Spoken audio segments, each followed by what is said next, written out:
नमस्कार दोस्तों, आज मैं आपको ई-इनवॉइस समझाने वाला हूँ जो कि जीएसटी के अंदर बहुत ही बड़ा चेंज आने वाला है। सबसे पहला क्वेश्चन ये आता है कि आखिर ई-इनवॉइस क्या है? उससे जीएसटी में कौन-कौन से चेंजेस आएंगे? कौन ई-इनवॉइस बना सकेगा? ये बहुत सारे क्वेश्चंस है। तो मैं आपको पूरा प्रोसेस फ्लो समझाने वाला हूँ इस वीडियो में।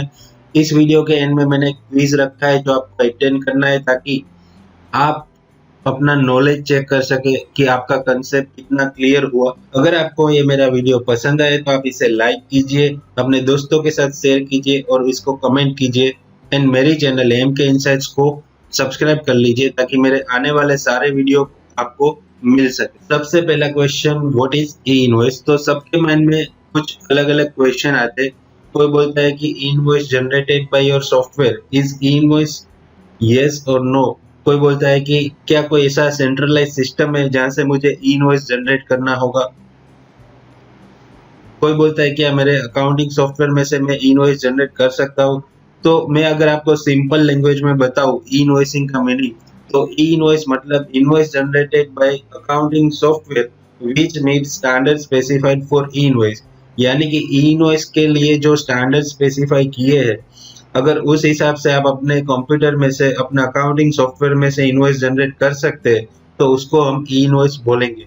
करंट इश्यू जीएसटी में है।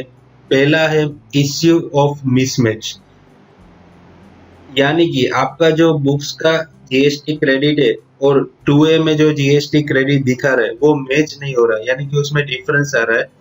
दूसरा है कि सप्लायर अपने रिटर्न फाइल नहीं कर रहे टाइम पे, यानी कि वो इनवॉइस अपलोड नहीं कर रहे रेगुलरली, इसकी वजह से आपके 2A में शो नहीं हो रहा है। तीसरा है sum of the supplier are filing quarterly return.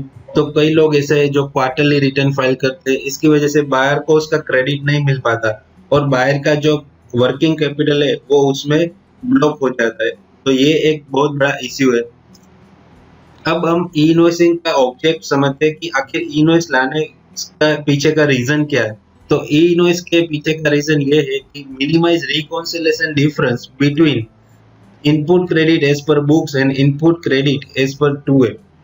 यानी कि आपके जो बुक्स में आपने क्रेडिट ले रखी है और आपके 2A में जो दिखा रहा है वो दोनों का डिफरेंस जीरो करने के लिए ई इनवॉइस का कंसेप्ट ला रहा है। अब ई इनवॉइस के बेनिफिट क्या है, तो मैं आपको बता दूं कि ई इनवॉइस में आपको एक ही बार इनवॉइस के डेटा अपलोड करने और वो डेटा जीएसटीआर 1 के लिए भी यूज होंगे, यानी कि रिटर्न के लिए भी यूज होंगे और ई वे बिल जनरेट करने के लिए भी यूज होंगे। दूसरा, सेल्स एंड परचेस रजिस्टर का डेटा आप उसमें से निकाल सकते हैं ऑटोमेटिकली। तीसरा, आपका टाइम एंड कॉस्ट दोनों बच जाएगा क्योंकि आपका इनपुट क्रेडिट वेरिफिकेशन करने के लिए 2A के साथ मैच करने के लिए आपका बहुत सारा टाइम उसमें चला जाता है, तो वो बहुत ही बड़ा एडवांटेज है। B2B इनवॉइस यानी कि बिजनेस टू बिजनेस के इनवॉइस का आपको पूरा ट्रेल मिलेगा। अगर कोई फेक इनवॉइस है तो वो निकल जाएगा। तो ये सारे बेनिफिट है ई इनवॉइस के लिए। वर्कफ्लो की बात करें तो इसमें मैं आपको समझाऊंगा कि ई इनवॉइस कैसे प्रोसेस होता है।